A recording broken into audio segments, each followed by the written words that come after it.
So I'm going to take our pendulum here. Let's change the background color here so we can see it a little bit more clearly. Once again, set up our framing. Okay, so something like this. There we go. So, with the pendulum, the big thing with the pendulum is this is going to be an exercise in... What's the word I'm looking for? It's going to be an exercise in understanding overlap and understanding the force that affects overlap. So for anyone who doesn't know, overlap is motion that keeps going once something else is stopped. So you'll see this with hair, with like dogs with long ears, with tails, with a character holding something like a pen. All of that is overlapping action in some way. Now, the key with this is that overlapping action relies on a base to move. It needs something to start the action. In the case of a dog's tail, it's the base of the tail. In the case of the dog's ears, it's the head. In the case of our hair, it's our head. In the case of the pen here being held in my hand, it's the hand moving back and forth. That is creating the momentum and the energy for that pendulum motion to work, that overlap.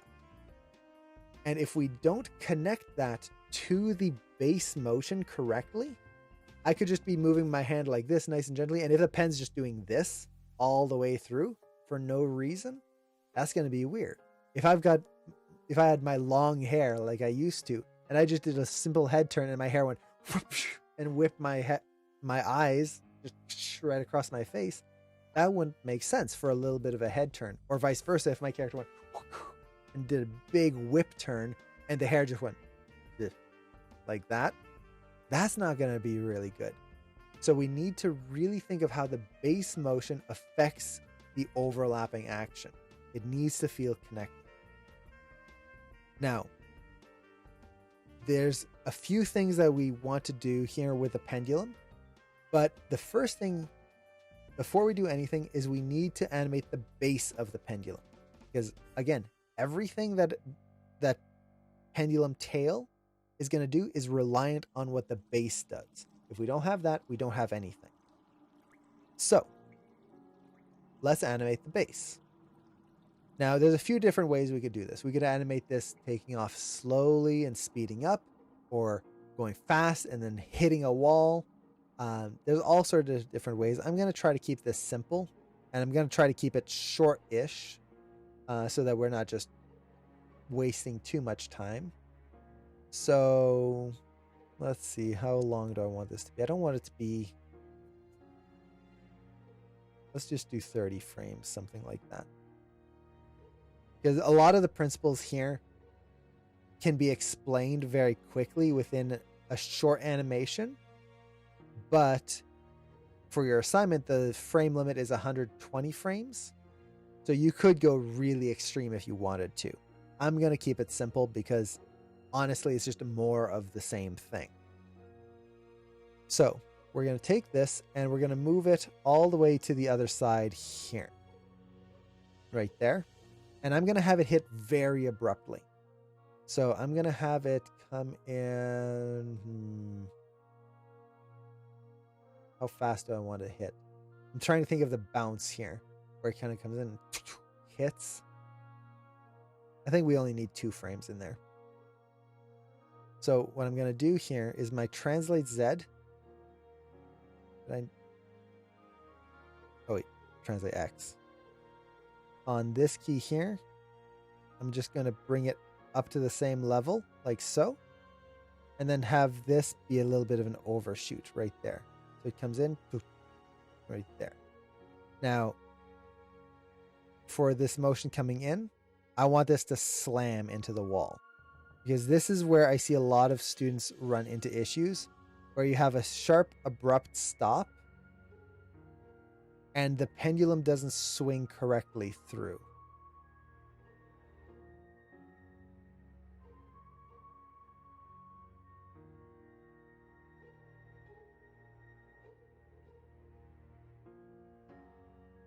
Actually, no, let's have it bounce back. It's hitting a wall. Yeah, there we go. Okay. And the takeoff here, I'm going to have it start a little bit slower here.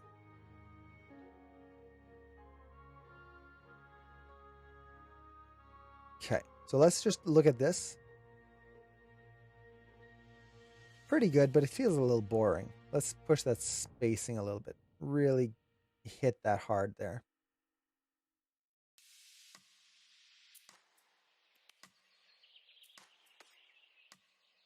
Okay. I think I can make the bounce a little stronger. There we go. Okay, cool. So we've got our pendulum base done. That's pretty easy. Honestly, you don't have to go too far with it. I know a lot of mentors who would much prefer you just keep the animation of that very simple. Don't do a bunch of flips. Don't do a bunch of curves. I did a whole, let me show you my planning and what I ended up doing. Do I have it here? Pendulum planning. Where's my pendulum planning? Okay. No, that's the tail planning. This was the pendulum I did when I was in class. I had to go forward, it had a zigzag, and then it went through and did a spiral flip, and it was a bunch. It was a lot. Don't do that. It was definitely a very complex thing. But I did learn a lot from it too. Honestly, just a simple slide forward, that's totally fine. Like, you're going to learn a ton from that. The figure eight assignment, that's what Cameron did. Cameron did a figure eight pattern in his. He actually did two. He did one that was just straight ahead, just because that's what his mentor wanted. He finished that, and then he did a figure eight one just because he had some more time. And that one was tough. So we've got the pendulum base here. Now it's time to animate the pendulum. Okay. So this is where we run into a lot of issues that I see happen over and over with student work. So first off, there's the takeoff. How do you animate the takeoff? Well, there's two different methods that you want to use here, or two different things that you can, let me think of how I want to say this in a way that's clear. There's two different ways you can approach it, and it really depends on the speed that the base moves. So let's actually go full screen for this here. So if I have this pen here, and if I start to move very slowly, like I have in my animation, watch the overlap of the pen. Notice how it doesn't do anything? It just stays perfectly straight down. The reason for that is because gravity is pulling down on this object all the time. And if I move very slowly, there's not enough momentum from my hand to counteract the force of gravity, and that object just stays down the whole time. It doesn't overlap. So if you have a pendulum that's just kind of creeping along, it's not going to drag behind magically. There's not enough weight in there. There's not enough momentum. If I go faster, that's when we start to get that swinging. Now, if you go really fast when you take off, I don't know how well you can see it, but watch the tip of the pen here. See how it tries to stay in place right there as it takes off. That's because I now have so much momentum that if you think of physics, an object at rest wants to stay at rest. I'm putting so much energy in here, but the pen still wants to stay where it was. And it tries to hold that position as long as it can before it gets pulled away. So as you're animating this assignment, this is a really good thing to keep in mind. So what am I going to be doing here? Honestly, it's going to stay very straight.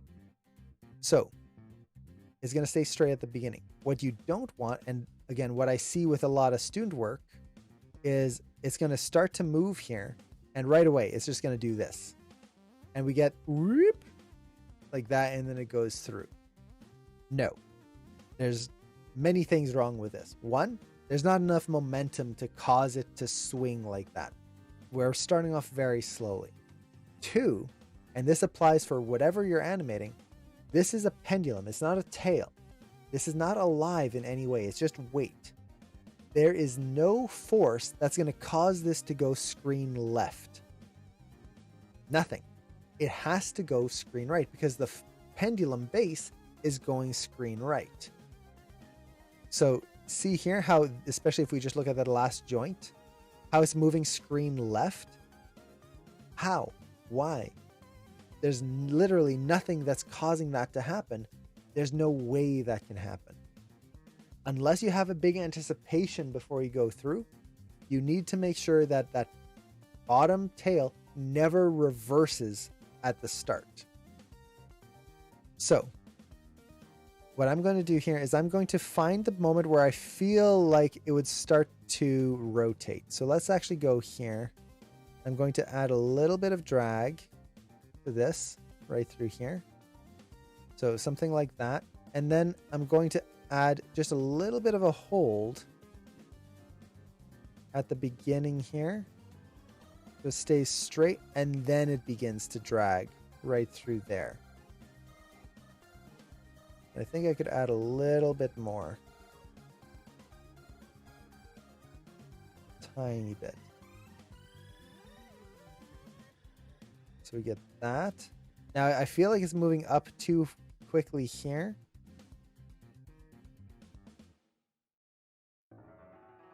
So this is where I would just ease that in through there. Now let's actually pick the fastest point that it's traveling, which is going to be like right here, just before it stops. Okay, so at the fastest point, this is where it's going to be dragging the most. So what do I see a lot of students do? Rip, like that. They go really fast. Wow, it's just going. It can't do this. Once again, think of the force. We've got the sideways force, the screen right energy of the pendulum base. Great. We've got the downwards force of gravity. And that's it. What is causing this pendulum to point upwards here? Why is this going up? Nothing. There's no way that this can point upwards like that. If it's going fast, the most it's going to do is go diagonally downwards. Unless it's going extremely fast, like it would have to be really booking it. The pendulum would go straight out. But because of the weight of the pendulum, more than likely it's going to have a downwards diagonal feel to it. So instead, even at its fastest, everything needs to point downwards slightly. Something like this. Otherwise, what you're going to get is an impossible speed that just doesn't work. It doesn't make sense. The only way it would go upwards is if the pendulum base went down and like dragged it downwards. Or if you look at the pen here again, if I go fast enough, and let's go even faster, see how it goes up just a little bit. And I'm trying not to drop my pen here. See that? How it goes up like that before going down? That is not because of the energy going through. This is a whipping motion. If you've ever taken a garden hose and like whipped it across, you get that wave that goes through, which is a great look into the wave principle. What's happening is that the force of this kicking into motion is causing the pendulum, or the tip of this pen in this case, to want to hold still, get a ton of energy forced into it, which whips it across upwards, and then it falls back down because of gravity. And then if I was to keep going, it would drag back like this. So it is only a byproduct of that initial whipping motion and not an actual thing that's going to hold for a long period of time. So that is very, very important. If we do not pay attention to that, what's going to end up happening is you're just going to have a pendulum that feels totally weightless. It's not going to feel in any way real. So we've got this now. Comes through.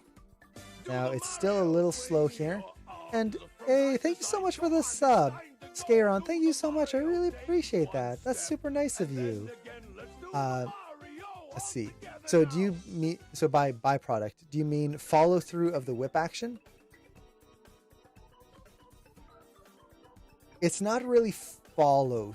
Well, this is where animation terms, you can interpret them in different ways. So follow through is usually, it's a sense of overlap. So if I kind of, how to explain this in a way that reads well.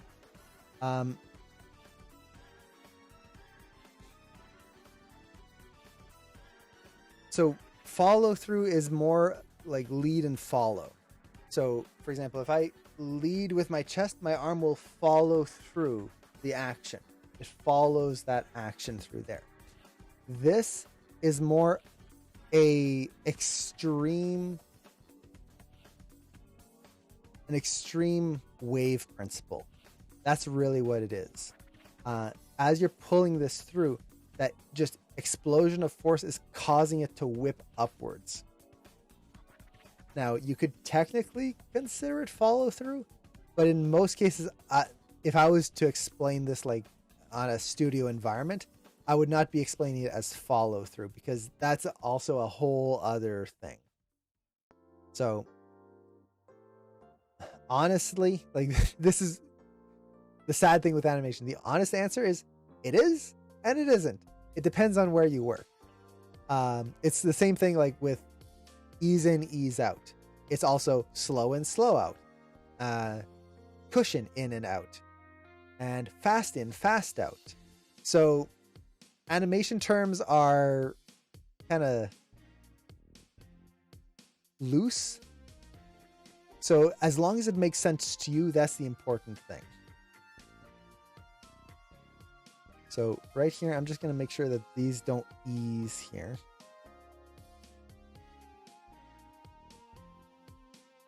Bring this through a little bit like that. Okay. So I'm just scrubbing through here, making sure that that weight feels correct. And I feel like it's pulling up a little too soon still. Don't be afraid of keeping the pendulum low. Honestly, like, I would much rather see the pendulum feel like it's actually got some weight to it than a pendulum that just feels like it's floating upwards because each joint is filled with helium.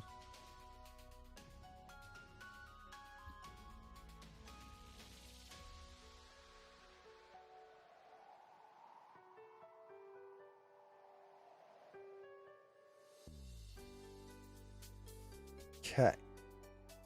So here, we've got that motion in the middle, that drag. And because it's moving so slowly, we're going to have that just kind of even breakup of action here. If I wanted to push it a little further, I could have the base kind of stay a little bit straighter, a little longer. Right through here, and have the end start to drag first, and then everything kind of comes through. So we feel, again, this is where that wave principle comes in. Instead of everything just going at the same time, I'm having the tip is very, very subtle here. But you can see this joint kicks in first, and then that motion leads up to the rest of the object here. So just trying to get that nice movement through there. Now, as it comes through here, this feels pretty good overall. Right there. Okay, now it hits. Cool. This is the next thing that students often have issues with. And that is, how do you get this to swing? The big thing that I will often see is it comes in here and there's going to be that swing across this way, just like that. And what often happens is this. See how it stops and then the swing happens right across there. Or, let me make sure I break these tangents here. Or you're going to get something like this, where it swings across and the whole thing just kind of goes through. One is we're missing the lead and follow. So once again, lead and follow. One thing moves first, other things get dragged. Right now, everything's curling at the exact same time. It's boring. It's not interesting to look at. So this is also the wave principle. They're kind of the same thing. So we don't want that. Additionally, let's actually show something else here. What we don't want is, make sure, what we don't want is something like this, where it's moving very, very fast and it just slowly eases into the end. Where did all that momentum go? Where did all that weight go in this thing? It's gone. So, how can we animate this in a way that makes sense? Well, when I'm approaching something like this, I'm going to animate this in a layered method, because really I want to just understand what each joint is doing at a time. I could do the whole pose, but it's just more work right off the bat, and it's not really necessary. I'm going to get the same result in the end. For the tailor assignment, which is going to be next, I'm going to show a more pose-to-pose method. So in this case, let's just take this first joint. Now, the problem here is that the spacing, we need to make sure that it continues. Let me actually just track the spacing here. So I'm going to go to Visualize, Create Editable Motion Trail, and then I'm going to take this motion trail, and you can go into the channel box here and set it to alternating frames, and you're going to see your spacing right there. So if we look at this here, notice how the spacing is getting wider and wider and wider. And then what normally happens is you get something like this and it just slows down. If that object is moving at this speed, it needs to keep going at that speed. Think of like you're driving a car and you have to hit the brakes really, really hard to avoid hitting something. What ends up happening is you're lurched against your seatbelt and everything hurts and you get that whiplash in there. It's a very painful thing. What's happening is you are building momentum in your car, just like how the pendulum base is building momentum. And then when the car stops, we, as passengers in the car, want to keep going. That momentum is still affecting us. And even though the car has stopped, we're continuing. And luckily we have a seatbelt, or else we would be right into the steering wheel. So in this case, the pendulum base has stopped, but the passengers, the tail here, wants to keep going. So we're not just going to get that little bit of an ease, we're going to get a big motion right through here. And make sure I don't key this on the wrong frame there. So, poof, and this is going to keep going quickly right through there. Now, it's a little bit slower here. That's fine. It doesn't have to match exactly. I could push it all the way up here if I wanted to. But as long as we still feel that kind of push of the momentum in there. So now you can see how it's still going pretty quick right through here. If I wanted to make this a little bit less intense, I would just slow down my pendulum right there. So that way we don't have as big of a change right through. But let's undo that because I don't want to go too far with that. Okay, cool. So it hits, it keeps going. Now from there, it's going to ease in to the top right through here. And I'm just animating this straight ahead. So you can see I'm switching animation styles as I'm going through. And I'm just looking at my curves and looking at the,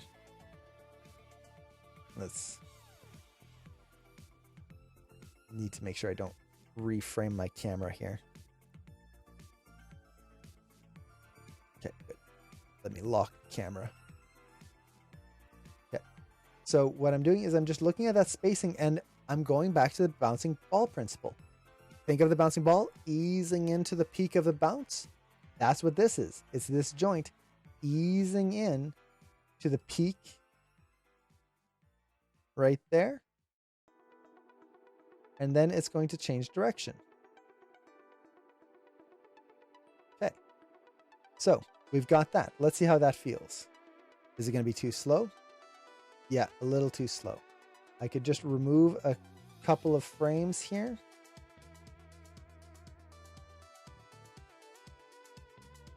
And let's adjust our spacing a little bit.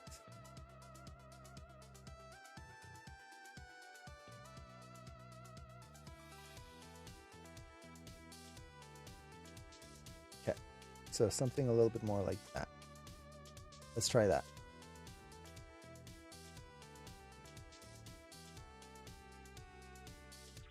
Okay, that's feeling a little bit better. So we're keeping that momentum going as much as we can so that it gets a nice hit impact in there. And then easing in. Okay. Now, from there, let's actually get the rest of the pendulum swing happening right through here, just while we're here. So the pendulum swing, once it reaches its peak right here, so this is going to be frame 34, it reaches its peak. From there, it's going to swing back the other way. Now, how do you figure out how far it should go and its timing, all of that stuff? Well, there's a few little tricks you can use. One is the timing on a pendulum stays the same. So if you look at most pendulums, unless they've got like a rusty joint or something like that, when they go one side and then another and then another, it's always the same timing. So it'll be 8 frames, 8 frames, 8 frames, 8 frames, 8 frames. Exactly, a metronome or a pendulum in a clock, like a grandfather clock. The reason they use a pendulum in there is because it keeps time. If it didn't keep time, what's the point of having it there? So if you if you get a pendulum that's exactly the right weight, every swing will be 1 second and it keeps the clock wound and in time. So we know that that pendulum swing is going to be the same. So for this, I'm just going to take 8 frames. So from 34, let's go to 42. And we're going to swing it back the other way. Now, how high should it go? Well, a pendulum, let's actually do a few swings here, and I'm going to show this. So now it's going to swing back the other way here. And then 58, swing back. 66, swing back. And then let's see, can we go to 74? Do I want to do another one? Yeah, let's do another one. 74. Okay. There's our pendulum swing. And if we look at this here, whoop, whoop, whoop, whoop, whoop, there we go. It's swinging. Yay! Cool. Okay. But is it actually working correctly? How do we know? Well, we go back to the bouncing ball principle. What does this look like right now? It's a wave. Okay. But let's simplify this here. So let me organize things here. There we go. So if you think of the bouncing ball, you have a ball, boonk, boonk, boonk, boonk, boonk, dropping down, and we have our degradation arc and all of that good stuff. Okay, well, what's a pendulum? Pendulum is this. Okay, well, what is that? If you think of a bouncing ball, there's our line right here. You've got a bounce and another bounce there. Well, what happens if we just flip this bounce upside down? Like that. And then we go into our second bounce. And then the next one is flipped upside down. And then our next bounce, and we flip it upside down. What do we have? A pendulum swing. There we go. So all of the same principles from a bouncing ball apply in the same way. We still have our degradation arc, except now it's on both sides. It's flipped as well. Our timing stays the same because unlike a ball that hits the ground and loses energy into the ground, we're not hitting anything. We're just easing and then changing direction again. And we have the exact same principle. So if I look at this here, I want to make sure that this pendulum swing has that degradation arc. So let's make sure that this is going to be zeroed out here. That's going to be the end. As it slows down here and swings from one side to the other, I need to make sure that this doesn't go at the same height or further than that curve right there. So this is at value of 64. If I put this up to a value of 64 as well, that's going to feel weird because suddenly it gained energy. No, it needs to be less than that. So let's actually put it, I'm just going to put it, we'll go about 30-ish for now. I'm not worried about the values. It's just kind of paying attention to it. So now this next swing needs to be lower than this one. So about there. This swing needs to be lower than that one. Like so. So what I'm doing is I'm just counting the grid lines on the graph editor here and using that as kind of a guide on where I need to put that swing in there. There we go. Okay, cool. So with that, I've got my pendulum swing in there. And I think I could add one more swing. It feels a little sharp right now. I'm going to add one more swing.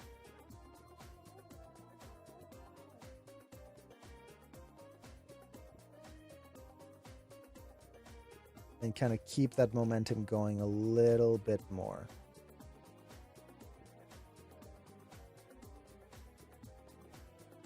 Actually, let's do this.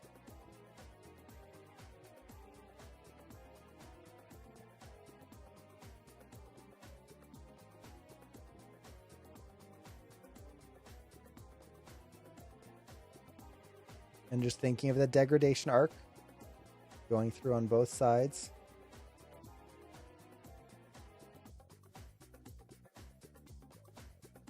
There we go. Cool. So with that, we can push our hang time. Again, bouncing ball. So let's just push this across a little bit more. It'll help make it a little bit more dynamic. And what are we thinking about? We're thinking about our curves, the flat versus steep. So we're flat and then steeper and then flatter. So hold, fast, hold. If we don't do that, if we just have our default here, right there, you'll notice that it's much more linear. We get a little bit of a slow and then kind of fast, but see how it's just a flat line? Like it's just straight for a very long time. And then it slows down. That straight section there is going to feel linear. So by exaggerating this, now the whole curve just feels curved the whole way. It's got more of an S to it, which means that we're going to have more of a pronounced feeling of speed up and slow down through there. So now if we play this here, we get more weight in there and it feels more dynamic. I think this is going a little too high still.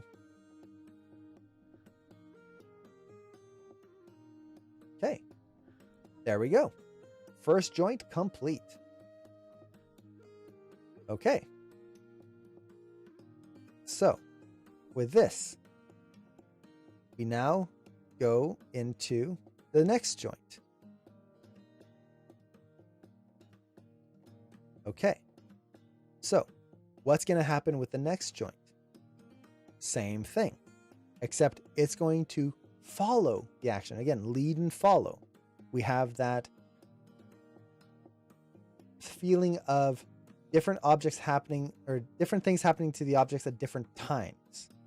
So as this first joint swings through, let's track the arc of this one here. And once again, alternating frames just so we can see that timing. Right through there. Now, it's a little tricky to see, so what I'm going to do here is take this curve, and I'm only going to show post frames. Let's do 3. Yeah, 3 should be good.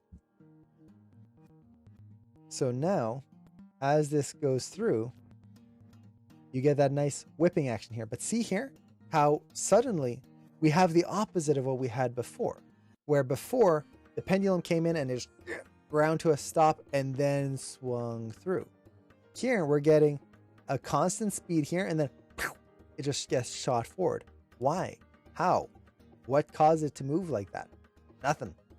So let's bring this back. It should just be continuing at the same speed that it was going before. Right there.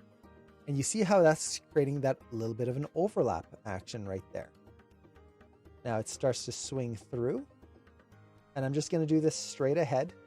That way I can feel it out. It comes through, continues swinging right there. As it keeps going, it's going to keep overlapping a little bit longer than the other swing here. So this is where we get that lead and follow, or that successive breaking of joints. So essentially, as this first joint here starts to move screen left again, as it starts to go back the other way, I want this joint to keep going the other way right there. See that? How one joint is going one direction and the other one is still going the other way. That gives you that nice successive breaking of joints and creates that feeling of overlap. And we're not offsetting any keys. I'm just putting the keys where I want them to be. And I'm getting it right there. So it swings through as this comes through here.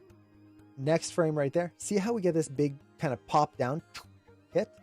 Keep in mind that just like the bouncing ball, how if you have your contact right there, the frame before the contact is usually higher the frame after in terms of physics, because you lost energy in that hit. That same thing happens on a change of direction. So for example, with a pendulum going up and then back down here, the frame before the extreme. So here we have a contact. A contact is an extreme. An extreme pose is your highest high, your lowest low, your most left, your most right. So in this case, we have our extreme. The frame after is going to be closer to it, just like what we have here. So as this goes through, I can go through here and just make sure that that feels like we get that motion in there, even if it's just a little bit.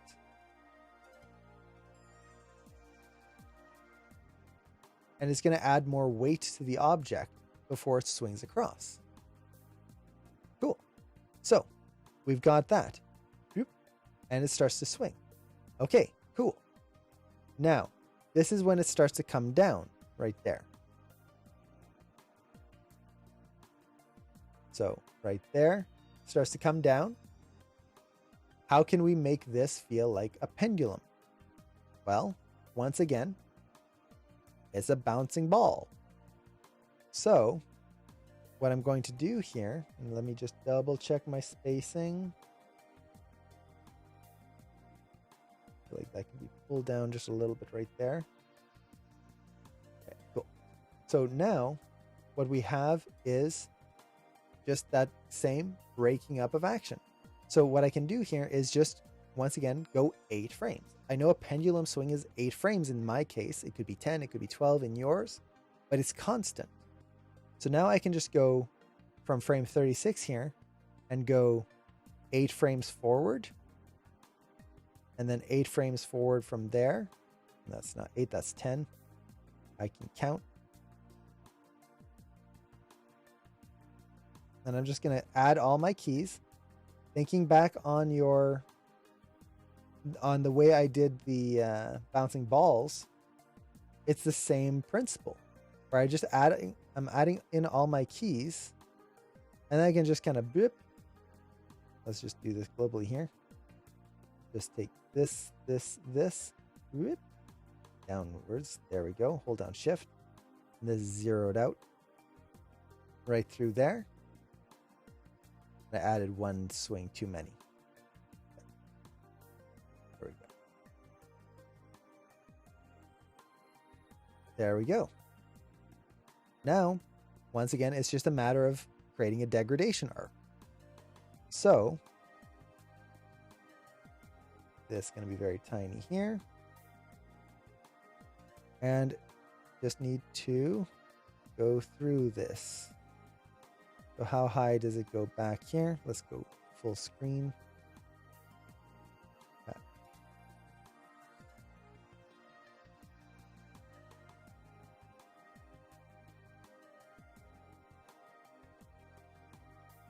I feel like I go a little bit more than that.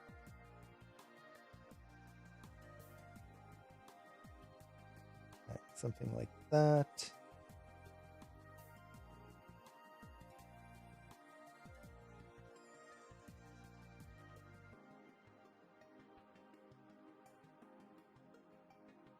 Okay, now I'm just going to turn off my motion trails here so we can see this clearly.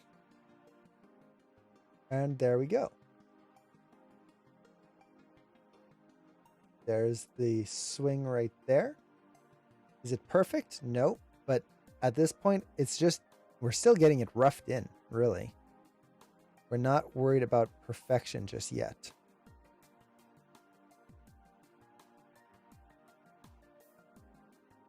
So I'm just pushing my weight in there. And let's see how this feels. There we go. Cool. So let's do the last joint. And then from there, we can get everything else kind of polished up here. Okay. So as it's coming through, once again, we get that nice breakup of action right here. But let's show our motion trails. And let's track this last joint here.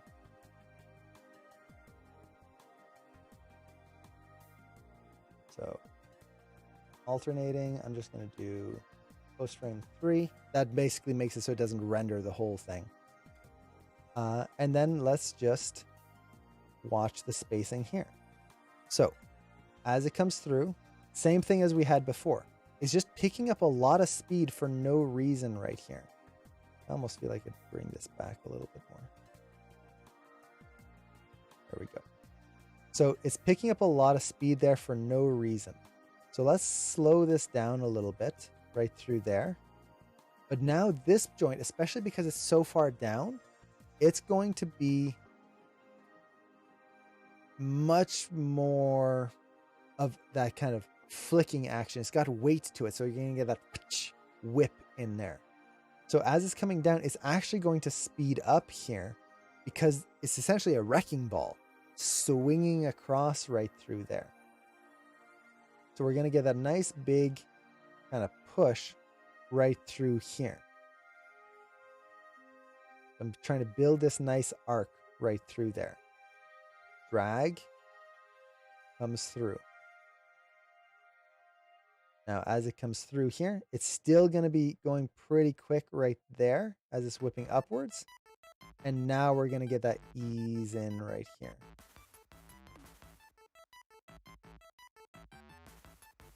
And then we get that nice big drag there. Make sure I'm not rotating in any weird axes right here.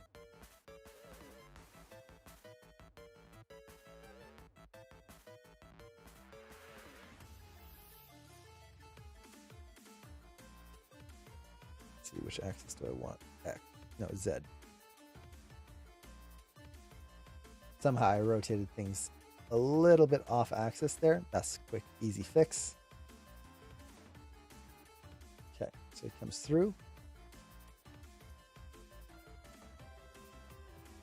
I feel like this could be a little lower. Okay. Coming through. Swings across. I think I could drag this back a little bit more. Swings up. Over. Keeps going up. And then here it's going to drag back as much as it can as the weight of the rest of the swing comes through here. And there we go.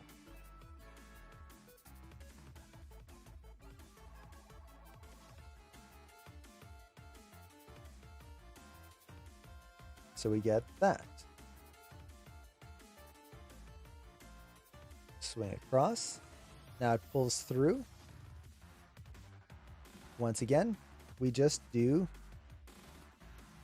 the pendulum. So I'm going to go 8 frames from here. So 5, 3, 1, 9, 7, 5, 3. Okay. So this is going to be zeroed out right here. So that's the end. And we got that. Beautiful. Okay. Let's actually get the pendulum swinging. So it's going to swing across, swing back up, swing across, swing back up. There we go. And this is going to be very tiny. And once again, let's just get that degradation arc in there. And as I'm looking at it, I'm just looking at where the pendulum was swinging last. And then just kind of taking that as my guide to how far I should go afterwards.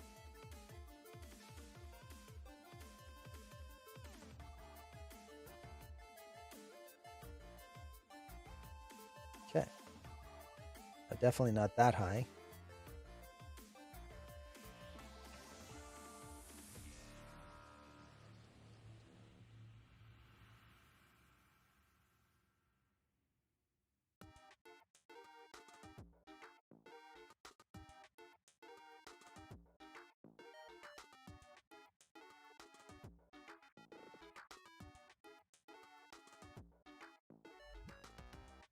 Okay.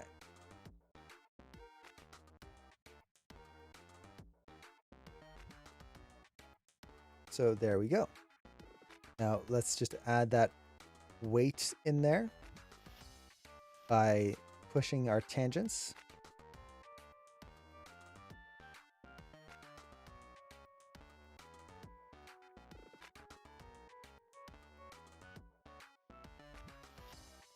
There we go.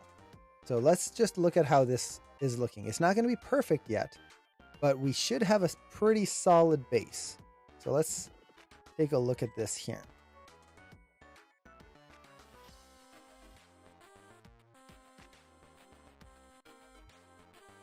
Not bad.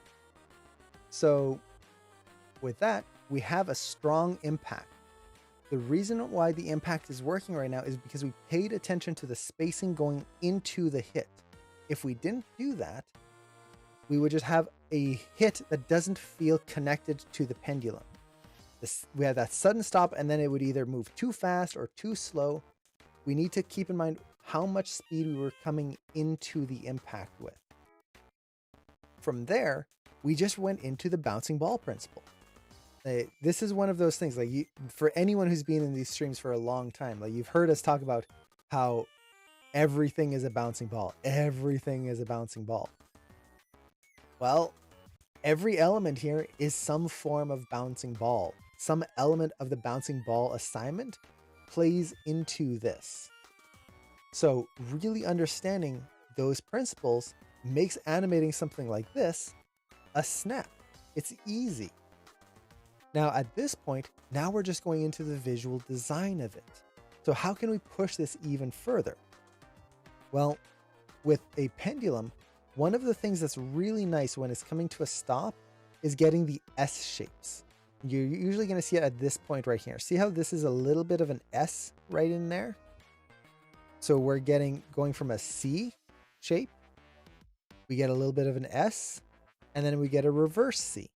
That creates a nice dynamic change of direction there. So here you have the S right in there, and then it goes through. If we don't get that S, what ends up happening is the pendulum just kind of feels like it goes whoop, whoop, whoop, whoop, and it feels very boring. So what I can do here is exaggerate that. Now, the way I exaggerate that is I'm just going to go in the middle of my curves. And just like we were talking about before, is we want to avoid middle frames. So everything kind of boils down to the same things. So if I look at this here, and let's just go in step mode really quick. Notice how this is almost right in the middle of these two keys right there. Perfectly in the center. If we went into linear mode, we would actually see that. Yeah, it's pretty much right in the middle. Just that would be perfectly centered right there.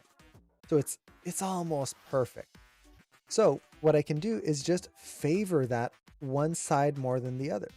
And what I'm going to do is I'm going to favor towards the previous key. So that way we have that kind of slow build up, whip across right through there. And if I do that on all of my swings, what I'm going to get is a stronger and more dynamic swing.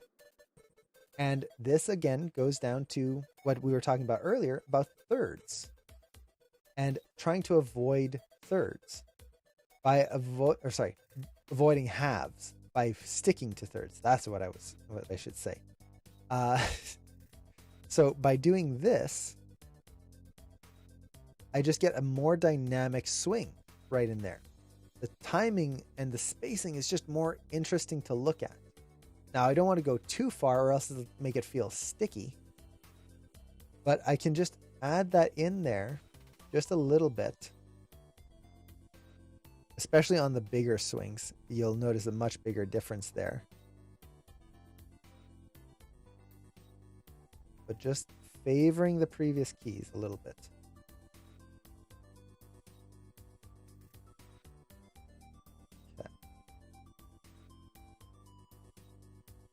I don't really have to do it for the small ones, but there we go.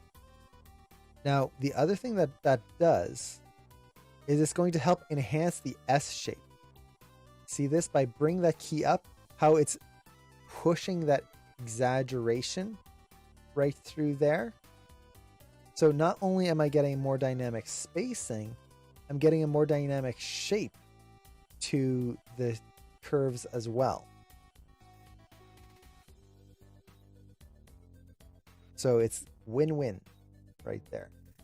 Now I might have pushed some of this too far. Honestly, I'd rather go too far than too little, but let's see how this feels.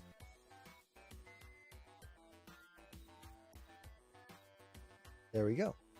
I feel like I could add one more swing, like a tiny baby swing right at the end.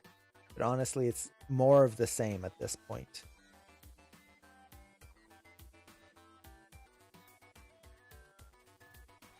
So let's take a look at this here. Yeah, it definitely needs one more swing. So this is me getting nitpicky. I gotta add that extra swing. It's not gonna be right without it. Luckily, it's a micro swing, so not gonna be hard. So once again, just add 8 frames. Yep. Set a key. I'm just gonna bring this down just a little bit right there. Done. Next one here.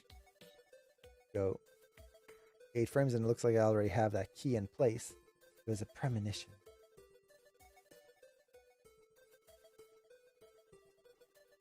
Okay. Interesting. I had already animated that one. So one of them already had an extra swing to them.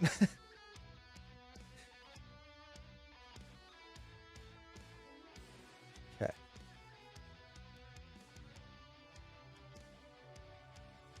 Did it? No, wait, it did not. Middle. Where is this key? There we go.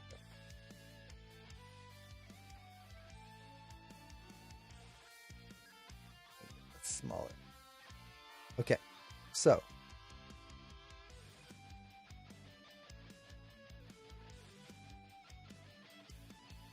that's better. So again, it's just like a bouncing ball. How bouncing balls, we usually want to add micro bounces at the end to get that nice distribution of energy where it just fades off. What we're doing here is we want that nice fade off of energy so it doesn't just kind of stop and feel like someone grabbed it. The other thing with the degradation arc is the degradation arc is going to make it much more natural. If you don't do the degradation arc, or you do it the opposite way where it swings, swing, swing, swing, and then it comes to a stop very quick, that's going to feel very strange. So you really want to make sure that it loses a lot of energy first, and then you get that nice little taper at the end. So there we go. There's the pendulum. So that's pretty much it. Now there is another form of the pendulum, which is the pendulum that slows down to a stop. The only difference with that pendulum is that you want to make sure that the tail starts to come down as the object starts to slow down and not when it stops. Otherwise, it's going to feel sticky. The moment that the base loses energy, the pendulum tail itself will also lose energy and starts to sag. Then when it stops, you're going to go into the same overlapping technique that I just did here. There's that back and forth, think of a bouncing ball, and you're done. So the really only difference is instead of this hard, sharp stop where you have to keep that momentum going, you're actually easing the momentum earlier. But there we go. We have now finished, what is this, week 5 of assignments?